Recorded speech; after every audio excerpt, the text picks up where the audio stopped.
ಶೃಂಗೇರಿ ಕ್ಷೇತ್ರದ ಚುನಾವಣಾ ಮರು ಮತ ಎಣಿಕೆಯಲ್ಲಿ ಬಿಜೆಪಿಯ ಜೀವರಾಜ್ ವಿಜಯಿ ಅಂತ ಘೋಷಣೆ ಮಾಡಲಾಗಿದೆ. ಇನ್ನು ಜೀವರಾಜ್ ಅವರನ್ನ ಆಯ್ಕೆ ಮಾಡಿರೋ ಬಗ್ಗೆ ಸಿಎಂ ಸೇರಿದಂತೆ ಕಾಂಗ್ರೆಸ್ ನಾಯಕರು ಆಕ್ಷೇಪ ವ್ಯಕ್ತಪಡಿಸಿದ್ದಾರೆ. ಈ ಮಧ್ಯೆ ಸ್ಪೀಕರ್ ಯುಟಿ ಖಾದರ್ ಕೂಡ ಜೀವರಾಜ್ ಭೇಟಿಗೆ ಸಿಗ್ತಾ ಇಲ್ವಂತೆ. ಈ ಹಿನ್ನೆಲೆ ನಿನ್ನೆ ವಿಪಕ್ಷ ನಾಯಕ ಅಶೋಕ್ ನೇತೃತ್ವದ ಬಿಜೆಪಿ ನಿಯೋಗ ಗವರ್ನರ್ರನ್ನ ಭೇಟಿಯಾಗಿ ಮಧ್ಯಪ್ರವೇಶಕ್ಕೆ ಮನವಿ ಮಾಡಿದೆ. ಸ್ಪೀಕರ್ ಭೇಟಿಗೆ ಅವಕಾಶ ಕೊಡ್ತಾ ಇಲ್ಲ, ಸಮಸ್ಯೆ ಬಗೆಹರಿಸಿ ಅಂತ ಗವರ್ನರ್ ಬಳಿ ಬಿಜೆಪಿ ಲೀಡರ್ಸ್ ಮನವಿ ಮಾಡಿಕೊಂಡಿದ್ದಾರೆ. ಸ್ಪೀಕರ್ ಅನ್ನ ಕರೆಸಿ ನಾನು ಮಾತಾಡ್ತೀನಿ ಅಂತ ಗವರ್ನರ್ ಭರವಸೆ ಕೊಟ್ಟಿದ್ದಾರೆ ಎನ್ನಲಾಗಿದೆ. ಇದೇ ವಿಚಾರವಾಗಿ ನ್ಯೂಸ್ 18 ಜೊತೆ ಮಾತನಾಡಿದ ಶಾಸಕ ಜೀವರಾಜ್, ಮರು ಎಣಿಕೆಯಲ್ಲಿ ನನಗೆ ಗೆಲುವಾಗಿದೆ. ಚುನಾವಣಾಧಿಕಾರಿಗಳಿಗೆ ನನಗೆ ಪತ್ರ ಕೊಟ್ಟಿದ್ದಾರೆ, ಅದನ್ನು ನಾನು ವಿಧಾನಸಭೆ ಕಾರ್ಯದರ್ಶಿಗಳಿಗೆ ತಲುಪಿಸಿದ್ದೀನಿ. ಸ್ಪೀಕರ್ಗೆ ಕೊಡೋಣ ಅಂದರೆ ಅವ್ರು ಭೇಟಿಗೆ ಸಿಗ್ತಾ ಇಲ್ಲ ಅಂತ ಹೇಳಿದ್ರು. ಇನ್ನು ಇದೇ ವಿಚಾರವಾಗಿ ಮಾತನಾಡಿದ ವಿಪಕ್ಷ ನಾಯಕ ಅಶೋಕ್ ಕೂಡ ಸ್ಪೀಕರ್ ನಡೆ ವಿರುದ್ಧ ಬೇಸರ ವ್ಯಕ್ತಪಡಿಸಿದ್ದಾರೆ. ಕೋರ್ಟ್ ಆದೇಶದ ಪ್ರಕಾರ ಹಾಲಿ ಇರುವವರಿಗೆ ಕಡಿಮೆ ಬಂದು ಕೇಸ್ ಹಾಕಿದವನಿಗೆ ಜಾಸ್ತಿ ಬಂದರೆ ಇಮಿಡಿಯೇಟ್ ಫ್ರೆಶ್ ಡಿಕ್ಲರೇಷನ್ ಕೊಡಿ ಅಂತ ಹೇಳಿದ್ದಾರೆ. ನನಗಲ್ಲಿ ಕೊಡಲಿಲ್ಲ. ಅಲ್ಲೇ ಅರ್ಜಿ ಕೊಟ್ಟೆ ನಾನು, ಆದರೂ ಕೊಡಲಿಲ್ಲ. ಮಾರನೇ ದಿನ ಮತ್ತೆ ನಾನು ಲೀಗಲ್ ನೋಟಿಸ್ ಕೊಟ್ಟೆ. ಮಧ್ಯರಾತ್ರಿ ನನಗೆ ಇಮೇಲಲ್ಲಿ ನೀನು ಗೆದ್ದಿದೆಯಾ ಅಂತ ಸರ್ಟಿಫಿಕೇಟ್ ಕಳಿಸಿದೆ. ಅಲ್ಲಿಂದ ಸರ್ಟಿಫಿಕೇಟ್ ತಗೊಂಡು ಬೆಂಗಳೂರಿನಿಂದ ಬಂದಿದ್ದೀನಿ. ಸ್ಪೀಕರ್ ಆಫೀಸಿಗೆ 4 ಸರಿ ಹೋಗಿದ್ದೀನಿ. ನನಗೆ ಗೆಲ್ಲಿಸಿದ್ದಾರೆ, ನನಗೆ ಪ್ರಮಾಣ ವಚನ ಕೊಡಿ ಅಂತ. ನನಗೆ ಕರ್ನಾಟಕ ಸರ್ಕಾರದ ಗೆಜೆಟ್ ಆಗಿದೆ, ನೀನು ಶಾಸಕ ಅಂತೇಳಿ ಸರ್ಟಿಫಿಕೇಟ್ ಸಿಕ್ಕಿದೆ, ಗೆಜೆಟ್ ಆಗಿದೆ. ಇದನ್ನು ಕೊಡೋ ಬದಲು ಈ ಥರ ಸುತ್ತುಬರಿಸ್ತಾ ಇರುವಂಥದ್ದು ಭಾಳ. ಜೀವರಾಜ್ ಅವರು ಗೆದ್ದಿದ್ದಾರೆ ಅಂತ ಸರ್ಟಿಫಿಕೇಟ್ ಕೊಟ್ಟಿದ್ದಾರೆ. ಚುನಾವಣಾ ಆಯೋಗ, ಸಂವಿಧಾನದತ್ತವಾದಂಥ ಚುನಾವಣಾ ಆಯೋಗ, ಮುಖ್ಯಮಂತ್ರಿಗೂ ಇದೇ ಸರ್ಟಿಫಿಕೇಟೇ ಕೊಟ್ಟಿರೋದು. ಮುಖ್ಯಮಂತ್ರಿಗೂ ಸಿದ್ದರಾಮಯ್ಯ ಮುಖ್ಯಮಂತ್ರಿ ಆಗಿದ್ದಾರೆ, ಇಲ್ಲ ಅಂದರೆ ಸಿದ್ದರಾಮಯ್ಯನೂ ಮುಖ್ಯಮಂತ್ರಿ ಇಲ್ಲ ಈ ಸರ್ಟಿಫಿಕೇಟ್ ಇಲ್ಲ ಅಂದರೆ. ಅದಾದಮೇಲೆ ರಾಜ್ಯದ ಗೆಜೆಟಲ್ಲಿ, ಕರ್ನಾಟಕ ಸರ್ಕಾರದ ಗೆಜೆಟ್, ಅದರಲ್ಲೂ ಜೀವರಾಜ್ ಅವರು ಎಲೆಕ್ಟ್ ಆಗಿದ್ದಾರೆ ಅಂತ ಸರ್ಟಿಫಿಕೇಟ್ ಬಂದಿದೆ. ಗೆಜೆಟ್ ಆಗಿದೆ, ಸರ್ಟಿಫಿಕೇಟ್ ಕೊಟ್ಟಿದ್ದಾರೆ. ಆಮೇಲೆ ಸಭಾಧ್ಯಕ್ಷರಿಗೆ ಲೆಟ್ರ್ ಕೊಟ್ಟಿದ್ದೀರಿ, ಸಭಾಧ್ಯಕ್ಷರು ಲೆಟ್ರ್ ಕೊಟ್ಟು ಅಕ್ಲಾಯಿಂಟ್ಮೆಂಟ್ ಮಾಡಿದ್ದೀರಿ. ಕೋರ್ಟ್ಗೆ ಹೋಗ್ತಾರೆ ಅಂತ ಯಾರನ್ನೂ ಇಲ್ಲಿ ವಿಧಾನಸಭೆಯಲ್ಲಿ ಸ್ವೇರಿಂಗ್ ಕೊಡುವಂಥದ್ದು ನಿಲ್ಲುವಂಥ ಪದ್ಧತಿ ಇಲ್ಲ. ಸ್ಪೀಕರ್ ಅವರು ಹೊಸ ಪದ್ಧತಿಯನ್ನು ಜಾರಿಗೆ ಮಾಡ್ತಾ ಇದ್ದಾರೆ. ಬೆಳಗ್ಗೆ ತಾನೇ ಹೈಕೋರ್ಟಲ್ಲಿ ಛೀಮಾರಿ ಹಾಕಿದ್ದಾರೆ ರಾಜ್ಯ ಸರ್ಕಾರ. ಇಲ್ಲಿ ಬಂದು ಸ್ಪೀಕರ್ ಅವ್ರು ಕೇಳಿದ್ರೆ ನಾಳೆ ಬಾ, ನಾಡ್ದು ಬಾ, ನೋಡೋಣ, ಮಾಡೋಣ, ಕಾನೂನು ಒಪ್ಪಿನಿ ಅಂತ. ಹಂಗಾರೆ 224 ಜನಕ್ಕೂ ಕಾನೂನು ಒಪ್ಪಿ. ಇಂದು ತವರು ಜಿಲ್ಲೆ ಮೈಸೂರಿಗೆ ಸಿಎಂ ಸಿದ್ದರಾಮಯ್ಯ ತೆರಳಲಿದ್ದಾರೆ. ಬೆಳಗ್ಗೆ 10:30ಕ್ಕೆ HL ಏರ್ಪೋರ್ಟ್ನಿಂದ ವಿಶೇಷ ವಿಮಾನದ ಮೂಲಕ ಮೈಸೂರಿಗೆ ಪ್ರಯಾಣಿಸಲಿದ್ದಾರೆ. ನಗರದ ಕಲಾಮಂದಿರದಲ್ಲಿ ನಡೆಯಲಿರುವಂತಹ ಶಿವಯೋಗಿ ಸಿದ್ದರಾಮೇಶ್ವರ ಜಯಂತಿ ಕಾರ್ಯಕ್ರಮದಲ್ಲಿ ಸಿಎಂ ಭಾಗಿಯಾಗಲಿದ್ದಾರೆ. ಬಳಿಕ ಸ್ಥಳೀಯ ಕಾರ್ಯಕ್ರಮಗಳಲ್ಲೂ ಕೂಡ ಸಿಎಂ ಭಾಗಿಯಾಗಲಿದ್ದಾರೆ. ಕಾರ್ಯಕ್ರಮ ಮುಗಿಸಿ ಮೈಸೂರಲ್ಲೇ ಇಂದು ಸಿಎಂ ಸಿದ್ದರಾಮಯ್ಯ ವಾಸ್ತವ್ಯ ಹೂಡಲಿದ್ದಾರೆ.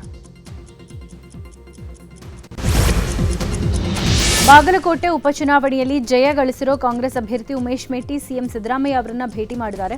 ಕಾವೇರಿ ನಿವಾಸದಲ್ಲಿ ಸಿಎಂ ಸಿದ್ದರಾಮಯ್ಯ ಅವರನ್ನ ಭೇಟಿ ಮಾಡಿ ಧನ್ಯವಾದ ತಿಳಿಸಿದ್ದಾರೆ. ಉಮೇಶ್ ಮೇಟಿಗೆ ಅಭಿನಂದಿಸಿದ ಸಿಎಂ ಕೆಲವು ಸಲಹೆಗಳನ್ನು ಕೊಟ್ಟಿದ್ದಾರೆ. ನಿಮ್ಮ ಸಾರ್ವಜನಿಕ ಬದುಕು ನಿಸ್ವಾರ್ಥ ಸೇವೆ ಹಾಗೂ ಯಶಸ್ಸಿನಿಂದ ಕೂಡಿರಲಿ ಅಂತ ಶುಭ ಹಾರೈಸಿದ್ದಾರೆ.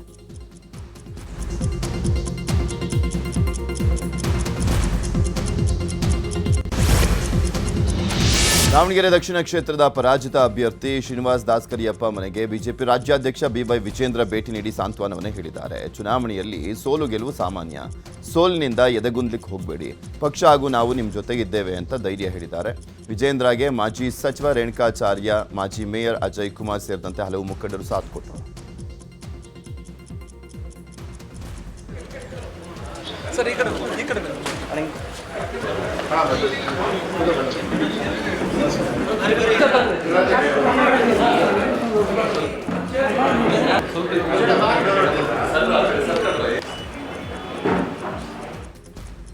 ಇದೇ ವೇಳೆ ಮಾತನಾಡಿದಂಥ ವಿಜೇಂದ್ರ, ಆಡಳಿತ ಪಕ್ಷದ ಪರವಾಗಿ ಫಲಿತಾಂಶ ಇರುತ್ತೆ, ಇನ್ನೊಂದು ಅನುಕಂಪ ಇದೆ. ದಾವಣಗೆರೆ ಬಾಗಲಕೋಟೆಯಲ್ಲಿ ನಮ್ಮ ಕಾರ್ಯಕರ್ತರು ಹಗಲು ರಾತ್ರಿ ಶ್ರಮ ಹಾಕಿದ್ದಾರೆ. ಎಲ್ಲೋ ಒಂದು ಕಡೆ ನಿರೀಕ್ಷಿತ ಮತ ಬರಲಿಲ್ಲ. ಶ್ರೀನಿವಾಸ್ ಸಾಕಷ್ಟು ಪ್ರಯತ್ನ ಹಾಕಿದ್ರು, ಅದೃಷ್ಟ ಅವರ ಕಡೆ ಇರಲಿಲ್ಲ.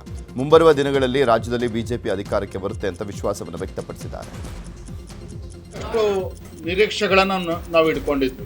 ಒಪ್ಕೊಳ್ತಾನೆ, ಒಂದು ಉಪಚುನಾವಣೆ ಅಂತ ಹೇಳಿದ್ರೆ ಆಡಳಿತ ಪಕ್ಷದ ಪರವಾಗಿ ಮತದಾರರ ಒಲವಿರ್ತದೆ.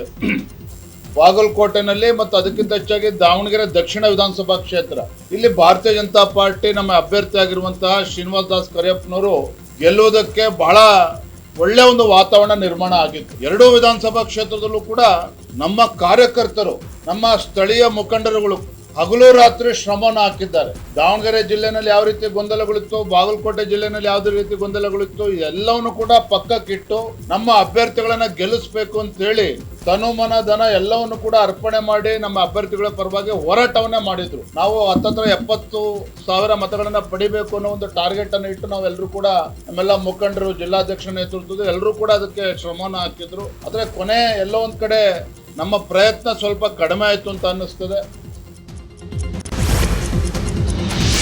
ಮೇ 9ಕ್ಕೆ ಚಿತ್ರದುರ್ಗದಲ್ಲಿ ಮಾಜಿ ಸಿಎಂ ಬಿಎಸ್ ಯಡಿಯೂರಪ್ಪ ಅವರ ಅಭಿಮಾನೋತ್ಸವ ಕಾರ್ಯಕ್ರಮ ನಡೆಯಲಿದೆ. ಈ ಕುರಿತು ಹಾವೇರಿಯಲ್ಲಿ ಬಿಜೆಪಿ ನಾಯಕರು ಸುದ್ದಿಗೋಷ್ಠಿ ನಡೆಸಿ ಮಾತನಾಡಿದ್ದಾರೆ. ಮಾಜಿ ಸಚಿವ ಬಿಸಿ ಪಾಟೀಲ್ ಮಾತನಾಡಿ, ಬಿಎಸ್ವೈ 4 ಬಾರಿ ಮುಖ್ಯಮಂತ್ರಿ ಆಗಿದ್ರು. ರಾಜಕೀಯದಲ್ಲಿ 50 ವರ್ಷ ಸುದೀರ್ಘ ಸೇವೆ ಸಲ್ಲಿಸಿರೋ ಬಿಎಸ್ ಯಡಿಯೂರಪ್ಪ ಅವರ ಅಭಿಮಾನೋತ್ಸವ ಮಾಡ್ತಾ ಇದ್ದೀವಿ. ಈ ಮೂಲಕ ಮುಂಬರುವ ಚುನಾವಣೆಯಲ್ಲಿ ಬಿಜೆಪಿ ಜಯಭೇರಿ ಬಾರಿಸೋಕೆ ಕರೆ ನೀಡಲಾಗುತ್ತೆ. ಯಡಿಯೂರಪ್ಪ ಬಿಜೆಪಿ ಪಕ್ಷದ ಶಕ್ತಿ ಅಂತ ಹೇಳಿದ್ರು. ಬಿಎಸ್ ಯಡಿಯೂರಪ್ಪ ಅವರ ಅಭಿಮಾನೋತ್ಸವದ ಕುರಿತು ಪುತ್ತೂರಿನ ಮಾಜಿ ಶಾಸಕ ಸಂಜೀವ್ ಮಠಂದೂರು ಪ್ರತಿಕ್ರಿಯೆ ಕೊಟ್ಟಿದ್ದಾರೆ. ಬಿಎಸ್ವೈ ಅಭಿಮಾನೋತ್ಸವ ಕಾರ್ಯಕ್ರಮದಲ್ಲಿ ಪುತ್ತೂರು ವಿಧಾನಸಭಾ ಕ್ಷೇತ್ರದಿಂದ ಸಾವಿರಾರು ಕಾರ್ಯಕರ್ತರು ಭಾಗಿಯಾಗಲಿದ್ದಾರೆ. ಯಡಿಯೂರಪ್ಪ ಒಬ್ಬ ಧೀಮಂತ ವ್ಯಕ್ತಿ. 50 ವರ್ಷಗಳ ರಾಜಕೀಯ ಜೀವನದ ಪಯಣವನ್ನ ನೆನಪು ಮಾಡೋ ಕೆಲಸವನ್ನ ಬಿಜೆಪಿ ಮಾಡ್ತಿದೆ ಅಂದ್ರು.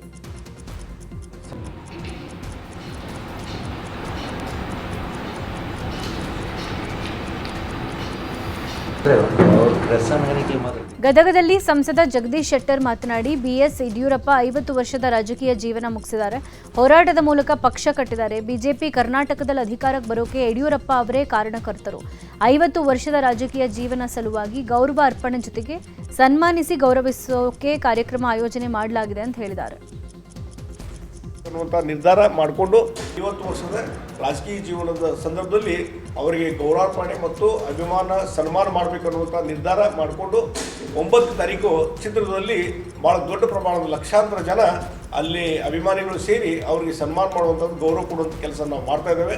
ಮತ್ತು ಮಾನ್ಯ ಅಮಿತ್ ಶಾ ಅವರು ಕೇಂದ್ರದ ಕರ್ನಾಟಕದಲ್ಲಿ ಭಾರತೀಯ ಜನತಾ ಪಾರ್ಟಿ ಅಧಿಕಾರಕ್ಕೆ ಬರಲಿಕ್ಕೆ ಮೂಲ ಕಾರಣ ಇದ್ದಂಥವರು ಮಾನ್ಯ BS ಯಡಿಯೂರಪ್ಪನವರು. ಅವರ 50 ವರ್ಷದ ರಾಜಕೀಯ ಜೀವನದ ಸಂದರ್ಭದಲ್ಲಿ ಅವರಿಗೆ ಗೌರವಾರ್ಪಣೆ ಮತ್ತು ಸನ್ಮಾನ ಮಾಡಬೇಕನ್ನುವಂಥ ನಿರ್ಧಾರ ಮಾಡಿಕೊಂಡು 9 ತಾರೀಕು ಚಿತ್ರದುರ್ಗದಲ್ಲಿ ಭಾಳ ದೊಡ್ಡ ಪ್ರಮಾಣದ ಲಕ್ಷಾಂತರ ಜನ ಅಲ್ಲಿ ಅಭಿಮಾನಿಗಳು ಸೇರಿ ಅವರಿಗೆ ಸನ್ಮಾನ ಮಾಡುವಂಥದ್ದು, ಗೌರವ ಕೊಡುವಂಥ ಕೆಲಸ ನಾವು ಮಾಡ್ತಾ ಇದ್ದೇವೆ.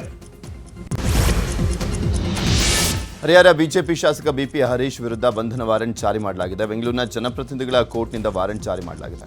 2023ರ ಚುನಾವಣಾ ಗೆಲುವಿನ ಬಳಿಕ ಜಾತಿ ನಿಂದನೆ ಮಾಡಿರುವಂತಹ ಆರೋಪ ಹರೀಶ್ ಮೇಲಿದೆ. ಮಾದಿಗ ಸಮುದಾಯದ ಬಗ್ಗೆ ಅವಹೇಳನಕಾರಿ ಹೇಳಿಕೆ ನೀಡಿದಂಥ ಆರೋಪ ಕೇಳಿಬಂದಿತ್ತು. ಈ ಪ್ರಕರಣ ವಿಚಾರಣೆಗೆ ಕೋರ್ಟ್ಗೆ ಹಾಜರಾಗದಂತ ಹಿನ್ನೆಲೆಯಲ್ಲಿ ಶಾಸಕ ಹರೀಶ್ ವಿರುದ್ಧ ವಾರೆಂಟ್ ಜಾರಿ ಮಾಡಲಾಗಿದೆ. ಕೊಲೆ ಕೇಸಲ್ಲಿ ಬಂಧಿತರಾಗಿರೋ ನಟ ದರ್ಶನ್ ಜಾಮೀನಿಗಾಗಿ ಸುಪ್ರೀಂ ಕೋರ್ಟ್ ಮೊರೆ ಹೋಗಿದ್ದಾರೆ. ಪ್ರಕರಣದ ವಿಚಾರಣೆ ನಡೆಸಿದ ಕೋರ್ಟ್ ರಾಜ್ಯ ಸರ್ಕಾರಕ್ಕೆ ನೋಟಿಸ್ ಕೊಟ್ಟಿತ್ತು. ಇದೀಗ ಕಾರಾಗೃಹ ಇಲಾಖೆಯ ಅಧಿಕಾರಿಗಳು ಜಾಮೀನು ಅರ್ಜಿ ವಿಚಾರವಾಗಿ ತಲೆ ಕೆಡಿಸಿಕೊಂಡಿದ್ದು ದರ್ಶನ್ ಮಾಡಿರೋ ಆರೋಪಗಳಿಗೆ ಸಾಕ್ಷ್ಯ ಸಮೇತ ಉತ್ತರ ಕೊಡೋಕೆ ಮುಂದಾಗಿದ್ದಾರೆ.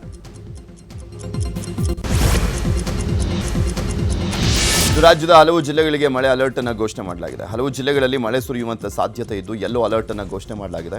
ಬೀದರ್, ಕಲಬುರಗಿ, ರಾಯಚೂರು, ಕಲಬುರಗಿ, ಚಿತ್ರದುರ್ಗ, ಹಾಸನ, ತುಮಕೂರು, ದಕ್ಷಿಣ ಕನ್ನಡ, ಕೊಡಗು, ಮೈಸೂರು, ಮಂಡ್ಯ, ಚಾಮರಾಜನಗರ, ರಾಮನಗರ, ಬೆಂಗಳೂರು ಗ್ರಾಮಾಂತರ, ಬೆಂಗಳೂರು ನಗರ, ಕೋಲಾರ, ಚಿಕ್ಕಬಳ್ಳಾಪುರ ಜಿಲ್ಲೆಗಳಿಗೆ ಯೆಲ್ಲೋ ಅಲರ್ಟ್ ಅನ್ನು ಘೋಷಣೆ ಮಾಡಲಾಗಿದೆ. ಕಳೆದ ವಾರ ಸುರಿದಂಥ ಭಾರೀ ಮಳೆಗೆ ಬೆಂಗಳೂರಲ್ಲಿ ನೂರಾರು ಮರಗಳು ನೆಲಕ್ಕುರುಳಿವೆ. ಏಪ್ರಿಲ್ 29ರಿಂದ ನಿನ್ನೆಯವರೆಗೂ 516 ಮರಗಳು ಹಾಗೂ 1305 ಮರದ ಕೊಂಬೆಗಳು ಧರೆಗೆ ಉರುಳಿದೆಯಂತೆ. ಇಲ್ಲಿಯವರೆಗೂ 507 ಮರಗಳು ಹಾಗೂ 1256 ಕೊಂಬೆಗಳನ್ನು ತೆರವು ಮಾಡಲಾಗಿದೆ ಅಂತ ಜಿಬಿಎ ಮಾಹಿತಿಯನ್ನು ಕೊಟ್ಟಿದೆ. ಗದಗ ಜಿಲ್ಲೆಯ ಗೋಜನೂರು ಗ್ರಾಮದಲ್ಲಿ ಮಳೆಗಾಗಿ ವಿಶೇಷ ಪೂಜೆ ಮಾಡಲಾಗಿದೆ. ಗ್ರಾಮದ ಗೋಲಕ್ಕವ್ವ ದೇವಿಗೆ ವಿಶೇಷ ಪೂಜೆ ಮಾಡಲಾಯಿತು. ಗ್ರಾಮದ ಗೋಲಕ್ಕವ್ವ ದೇವಿಗೆ ಪೂಜೆ ಸಲ್ಲಿಸಿದ್ರೆ ಮಳೆ ಬರುತ್ತೆ ಅನ್ನೋ ನಂಬಿಕೆ ಇರೋ ಹಿನ್ನೆಲೆ ದೇವಿಗೆ ಮಹಿಳೆಯರು ಉಡಿ ತುಂಬಿ ಪ್ರಾರ್ಥನೆ ಮಾಡಿದ್ದಾರೆ.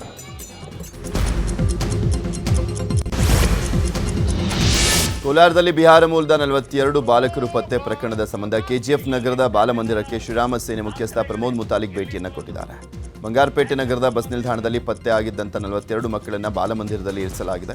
ಬಾಲಮಂದಿರಕ್ಕೆ ಭೇಟಿ ಕೊಟ್ಟಿದ್ದಂಥ ಪ್ರಮೋದ್ ಮುತಾಲಿಕ್ ಮಕ್ಕಳು ಹಾಗೂ ಪೋಷಕರನ್ನು ವಿಚಾರಣೆ ನಡೆಸಲಿಕ್ಕೆ ವಾರ್ಡನ್ಗೆ ಮನವಿಯನ್ನು ಮಾಡಿದ್ದಾರೆ. ಕೊಪ್ಪಳ ಜಿಲ್ಲೆಯ ಬಸರಿಹಾಳ ಗ್ರಾಮದಲ್ಲಿ ಶಾಲೆಯ ವಾರ್ಷಿಕ ಅವಧಿ ಮುಗಿದ ಮೇಲೆ ಮಕ್ಕಳಿಗೆ ಶೂ ಹಂಚಿಕೆ ಮಾಡಿರೋ ಆರೋಪ ಕೇಳಿಬಂದಿದೆ. ಪ್ರಭಾರಿ ಮುಖ್ಯ ಶಿಕ್ಷಕ ನಾಗಪ್ಪ ಹೊಸ್ಮನಿ ಶೂ ಹಂಚಿಕೆ ಮಾಡಿದ್ದಾರೆ. ಅವರ ಮೇಲೆ ಸೂಕ್ತ ಕ್ರಮ ಕೈಗೊಳ್ಳಬೇಕು ಅಂತ ಬಸರಿಹಾಳ ಗ್ರಾಮಸ್ಥರು ಆಗ್ರಹಿಸಿದ್ದಾರೆ. ಶೈಕ್ಷಣಿಕ ವರ್ಷ ಮುಗಿದ ನಂತರ 2025-26ನೇ ಸಾಲಿನಲ್ಲಿ ಓದ್ತಾ ಇರುವ 80ಕ್ಕೂ ಹೆಚ್ಚು ಮಕ್ಕಳಿಗೆ ಶೂಗಳನ್ನು ಹಂಚಿರುವುದು ಗ್ರಾಮಸ್ಥರ ಆಕ್ರೋಶಕ್ಕೆ ಕಾರಣ ಆಗಿದೆ. ಸರ್ಕಾರಿ ಹಿರಿಯ ಪ್ರಾಥಮಿಕ ಶಾಲೆಯ ಮುಖ್ಯ ಶಿಕ್ಷಕರಾದ ನಾಗಪ್ಪ ಸರ್ ಇವರು ಜನವರಿ ತಿಂಗಳಲ್ಲೇ ಚೆಕ್ ಇಶ್ಯೂ ಮಾಡಿ ಶೂನು ಅದು ಸ್ಕೂಲ್ ಮುಗಿದ ನಂತರ ಏಪ್ರಿಲ್ 23-24ನೇ ತಾರೀಕಿಗೆ ಶೂ ಕೊಟ್ಟಿದ್ದಾರೆ ಮಕ್ಕಳಿಗೆ. 83 ಹುಡುಗರಿ ಅಂತಂದೇಳಿ ಕೊಟ್ಟಿದ್ದಾರೆ. ಇನ್ನು ಅವ್ರು ಹೇಳ್ತಾ ಇರೋದು ಇರ್ರೆಗ್ಯುಲರ್ ಅಂತ ಹೇಳ್ತಿದ್ದಾರೆ ಮಕ್ಕಳಿಗೆ. ಅವರು ಹುಡುಗರು ರೆಗ್ಯುಲರೇ ಬರೋರು ಅವರು ಇರ್ರೆಗ್ಯುಲರ್ ಅಂತಂದೇಳಿ ಇವಾಗ ರಿಪೋರ್ಟ್ ಕೊಡ್ತಾ ಇದ್ದಾರೆ. ಅವರು ಇದ್ರ ಬಗ್ಗೆ ಕ್ರಮ ತಗೋಬೇಕು. ಈ ನಾಗಪ್ಪ ಹೊಸ್ಮನಿ ಸರ್ ಅವರು ಹೆಡ್ ಮಾಸ್ಟರ್ ಇರುವಾಗ ಜನವರಿಯಲ್ಲಿ ಶೂಸ್ ಬಿಲ್ ಆಗಿದೆ. ಅವಾಗ STM ಎಲ್ಲರೂ ಹಾಗೂ ಗ್ರಾಮಸ್ಥರೆಲ್ಲರೂ ಸೇರಿ ಶೂಸ್ ಕೂಡ ಆಬ್ಸೆಂಟ್ ಇದ್ದ ಮಕ್ಕಳಿಗೆ ಕೊಟ್ಟಿಲ್ಲ ಅಂತ ಹೇಳ್ದ. ಶೂಸ್ ಕೊಟ್ಟಿಲ್ಲಪ್ಪ ಅಂತ ಕೇಳಿದಕ್ಕೆ ಮೊನ್ನೆ ಈಗ ಏಪ್ರಿಲ್ ತಿಂಗಳು 23ನೇ ತಾರೀಕಿಂದ ತಾನೇ ಖುದ್ದಾಗಿ ಆಟೋದಾಗ ಹಾಕ್ಕೊಂಬಂದು ಮನೆಗೆ ಫೋನ್ ಮಾಡಿ ಕರೆ ಕಳಿಸಿ ಹುಡುಗರನ್ನ ಸಾಯಂಕಾಲ 6 ಗಂಟೆವರೆಗೂ ಕೊಟ್ಟು ಹೋಗಿದ್ದಾನೆ ಅವತ್ತು. ಆದಮೇಲೆ ಸೂಕ್ತ ಕ್ರಮ ತಗೋಬೇಕು. ಅದಕ್ಕೆ ಮಿಕ್ಕಿ ಆಬ್ಸೆಂಟ್ ಇದ್ದು ಹುಡುಗರಿಗೆ ಅಂತ ಹೇಳಿದಾನೆ. ಹುಡುಗರು ರೆಗ್ಯುಲರಾಗಿ ಬರೋವಂಥ ಹುಡುಗರವು ನಮ್ಮ ಮನೆಯ ಹುಡುಗರು ಬಂದಿದ್ದಾವೆ ರೆಗ್ಯುಲರಾಗಿ, ಸುಮ್ಮನೆ ಆಬ್ಸೆಂಟ್ ಅದಾವ ಅಂತ ಹೇಳಿದ್ದಾನೆ. ಆಬ್ಸೆಂಟ್ ಬೆಂಗಳೂರು ಜಲಮಂಡಳಿ, ಕೃಷಿ ಮಾರಾಟ ಇಲಾಖೆ ಹಾಗೂ KSSIDC ವಿವಿಧ ಹುದ್ದೆಗಳ ನೇಮಕಾತಿಗೆ ನಡೆಯಬೇಕಾಗಿದ್ದಂಥ ಲಿಖಿತ ಪರೀಕ್ಷೆ ತಾತ್ಕಾಲಿಕ ರದ್ದಾಗಿದೆ. ಮೇ 9 ಮತ್ತು 10ರಂದು ನಡೆಸಬೇಕಾಗಿದ್ದಂಥ ಲಿಖಿತ ಪರೀಕ್ಷೆಯನ್ನು ಪರೀಕ್ಷಾ ಪ್ರಾಧಿಕಾರ ರದ್ದುಪಡಿಸಿ ಆದೇಶವನ್ನು ಮಾಡಿದೆ. ಏಪ್ರಿಲ್ 4ರ ಸಚಿವ ಸಂಪುಟ ಸಭೆಯಲ್ಲಿ ನಡೆದಂಥ ತೀರ್ಮಾನದಂತೆ ಒಳ ಮೀಸಲಾತಿ ಅಳವಡಿಸಿಕೊಂಡು ಹೊಸದಾಗಿ ಅಧಿಸೂಚನೆ ಹೊರಡಿಸಲಾಗುತ್ತದೆ ಅಂತ ಕರ್ನಾಟಕ ಪರೀಕ್ಷಾ ಪ್ರಾಧಿಕಾರ ಹೇಳಿದೆ. ಯಾದಗಿರಿಯ ಗುರುಮಠಕಲ್ ತಾಲೂಕಿನ ಕಿಲ್ಲನಕೆರ ಗ್ರಾಮದಲ್ಲಿ ಶುದ್ಧ ಕುಡಿಯೋ ನೀರಿನ ಘಟನಾ ಸ್ಥಾಪನೆಗೆ ಆಗ್ರಹಿಸಿ ಗ್ರಾಮಸ್ಥರು ಪ್ರತಿಭಟನೆ ನಡೆಸಿದ್ದಾರೆ. ಗ್ರಾಮದಲ್ಲಿ ಚರಂಡಿ ಸ್ವಚ್ಛತೆ ಮರೀಚಿಕೆಯಾಗಿದೆ. ಕುಡಿಯೋ ನೀರಿನ ಘಟಕ ನಿರ್ಮಿಸುವಲ್ಲಿ ಜಿಲ್ಲಾಡಳಿತ ವಿಫಲವಾಗಿದೆ. ಮೂಲಭೂತ ಸೌಕರ್ಯಗಳೂ ಸಿಗ್ತಾ ಇಲ್ಲ. ಕೂಡಲೇ ಗ್ರಾಮದಲ್ಲಿ ಮೂಲ ಸೌಕರ್ಯ ಒದಗಿಸಬೇಕು ಅಂತ ಸ್ಥಳೀಯರು ಆಗ್ರಹಿಸಿದ್ದಾರೆ. ಹೊರಗುತ್ತಿಗೆ ರದ್ದು ಸೇರಿದಂತೆ ವಿವಿಧ ಬೇಡಿಕೆಗಳ ಈಡೇರಿಕೆಗೆ ಆಗ್ರಹಿಸಿ ಬಂಡೀಪುರದಲ್ಲಿ ಅರಣ್ಯ ಇಲಾಖೆ ದಿನಗೂಲಿ ನೌಕರರು ಮುಷ್ಕರವನ್ನು ಮಾಡುತ್ತಿದ್ದಾರೆ. ಇನ್ನು ಅರಣ್ಯ ಇಲಾಖೆ ನೌಕರರ ಪ್ರತಿಭಟನೆಗೆ ರಾಜ್ಯ ರೈತ ಸಂಘ ಬೆಂಬಲವನ್ನು ಕೊಟ್ಟಿದೆ. ಕೂಡಲೇ ದಿನಗೂಲಿ ನೌಕರರ ಬೇಡಿಕೆಯನ್ನು ಸರ್ಕಾರ ಈಡೇರಿಸಬೇಕು, ಇಲ್ಲದಿದ್ದರೆ ಮುಷ್ಕರದಿಂದ ಆಗುವಂಥ ಪರಿಣಾಮಗಳಿಗೆ ಸರ್ಕಾರವೇ ಹೊಣೆ ಅಂತ ಆಗ್ರಹಿಸಿದ್ದಾರೆ. ಬೆಂಗಳೂರು ದಕ್ಷಿಣ ಜಿಲ್ಲೆಯ ಚನ್ನಪಟ್ಟಣದಲ್ಲಿ ಇದೇ ಮೇ 11ರಿಂದ 1 ವಾರದ ಕಾಲ ಆದಿಚುಂಚನಗಿರಿ ಮಠದ ಪೀಠಾಧ್ಯಕ್ಷರಾದ ಶ್ರೀ ನಿರ್ಮಲಾನಂದನಾಥ ಸ್ವಾಮೀಜಿ ಪ್ರವಾಸ ಕೈಗೊಂಡಿದ್ದಾರೆ. ಈ ಬಗ್ಗೆ ಇವತ್ತು ರಾಮನಗರದ ಶಾಖಾ ಮಠದ ಅನ್ನದಾನೇಶ್ವರ ಸ್ವಾಮೀಜಿ ಸಭೆ ಕರೆದಿದ್ದು ಶ್ರೀಗಳ ಪ್ರವಾಸದ ಬಗ್ಗೆ ಮಾಹಿತಿ ಕೊಡಲಿದ್ದಾರೆ. ಕೋಲಾರ ಜಿಲ್ಲೆಯ KGF ನಗರದಲ್ಲಿ ಮನೆಗಳ್ಳತನ ಪ್ರಕರಣ ಹೆಚ್ಚಾಗ್ತಾ ಇದೆ. ಕಳವು ಪ್ರಕರಣ ತಡೆಗಟ್ಟಲಿಕ್ಕೆ KGF ಪೊಲೀಸ್ ಇಲಾಖೆಯಿಂದ ಲಾಕ್ಡ್ ಹೌಸ್ ಬೀಟ್ ಸಿಸ್ಟಮ್ ಜಾರಿ ಮಾಡಿದೆ. KGFನಿಂದ ಹೊರ ಹೋಗುವಂಥ ಜನರು ಪೊಲೀಸರಿಗೆ ಮಾಹಿತಿ ನೀಡಬೇಕು ಅಂತ SP ಮನವಿಯನ್ನು ಮಾಡಿಕೊಂಡಿದ್ದು ಪೊಲೀಸರಿಗೆ ಬೀಟ್ ವ್ಯವಸ್ಥೆ ಹೆಚ್ಚಿಸಲಿಕ್ಕೆ ಸೂಚನೆಯನ್ನು ಕೊಡಲಾಗಿದೆ. ಸ್ಟೇಷನ್ನಲ್ಲಿ 8/26 ಮತ್ತು 9/26 ಎರಡು ಕೇಸ್ ರಿಜಿಸ್ಟರ್ ಆಗಿತ್ತು. ಇದು ನಮ್ಮದು ಇಲ್ಲಿ ನಾವು ಆರೋಪಿಗಳದ್ದು ಕಾರ್ತಿಕ್, ಶ್ಯಾಮ್, ವಿಜಯ್, ವಿಲಾಂಗನಿ, ಸೌಂದರ್ಯ, ಸುಜಾತ ಮತ್ತು ರಿಚರ್ಡ್ ಇವರಿಗೆ ನಾವು ಅರೆಸ್ಟ್ ಮಾಡಿದ್ದೀವಿ. ಮತ್ತು ಚಿತ್ರದುರ್ಗ ಜಿಲ್ಲೆಯ ಹೊಸದುರ್ಗ ಪಟ್ಟಣದ ಸಿದ್ದರಾಮೇಶ್ವರ ಕಲ್ಯಾಣ ಮಂಟಪದಲ್ಲಿ ಅಪರೂಪದ ಮದುವೆ ನಡೆದಿದೆ. ಮಾತು ಬಾರದ ಕಿವಿ ಕೇಳದ ಪ್ರೇಮಿಗಳಿಬ್ಬರು ಸಪ್ತಪದಿ ತುಳಿದಿದ್ದಾರೆ. ಕಡೂರು ಮೂಲದ ಅವಿನಾಶ್ ಹಾಗೂ ಹೊಸದುರ್ಗ ಮೂಲದ ಸಂಗೀತ ಇಬ್ಬರಿಗೂ ಮಾತು ಬರೋದಿಲ್ಲ, ಕಿವಿ ಕೇಳೋದಿಲ್ಲ. ಆದರೆ ಕಳೆದ 3 ವರ್ಷಗಳಿಂದ ಇಬ್ಬರು ಪರಸ್ಪರ ಪ್ರೀತಿಸ್ತಾ ಇದ್ರು. ಇದೀಗ ಕುಟುಂಬಸ್ಥರ ಸಮ್ಮುಖದಲ್ಲಿ ಹಿರಿಯರ ಆಶೀರ್ವಾದದೊಂದಿಗೆ ಸಪ್ತಪದಿ ತುಳಿದಿದ್ದಾರೆ. ನಮ್ಮ ಮಗಳು ಸಂಗೀತ, ಅವರು ಮಾತು ಬರೋದಿಲ್ಲ. ಅವರು ಫಸ್ಟ್ ವಿದ್ಯಾಭ್ಯಾಸ ಜೀವನ್ ವಿಮಾನಗರ ಬೆಂಗಳೂರಲ್ಲಿ ಓದ್ತಿದ್ದು. ಆಮೇಲೆ 8th 9th 10th ದಾವಣಗೆರೆಯಲ್ಲಿ ಓದ್ತಿದ್ದು. ಆಮೇಲೆ ಡಿಪ್ಲೊಮಾಕ್ಕೆ ಮೈಸೂರು ರಾಷ್ಟ್ರ ಮಟ್ಟದಲ್ಲಿ ಬ್ರಾನ್ಸ್ ಮೆಡಲನ್ನು ತೊಗೊಂಬಂದಿದ್ದಾನೆ. ಮತ್ತು ದ್ರೌಪದಿ ಮುರ್ಮು ಅವರಿಂದ ಪದವಿಯನ್ನು ಗೋಲ್ಡ್ ಮೆಡಲನ್ನು ಪಡ್ಕೊಂಬಂದಿದ್ದಾನೆ. ಹಲವಾರು ವಲಯದಿಂದ ಹಿಡಿದು ರಾಜ್ಯ ಮಟ್ಟದವರೆಗೂ ಹಲವಾರು ಸನ್ಮಾನಗಳನ್ನು ಪಡ್ಕೊಂಡು ಬಂದು ನಮ್ಮ ದೇಶಕ್ಕೆ ಚಿನ್ನದ ಬಾಲಕ ಅಂತ ಹೆಸರನ್ನು ತಂದು ನಮ್ಮ ದೇಶಕ್ಕೆ, ನಮ್ಮ ಜಿಲ್ಲೆಗೆ, ನಮ್ಮ ತಾಲೂಕು, ನಮ್ಮ ಗ್ರಾಮ ಕಾಮನಕೆರೆ ಗ್ರಾಮಕ್ಕೆ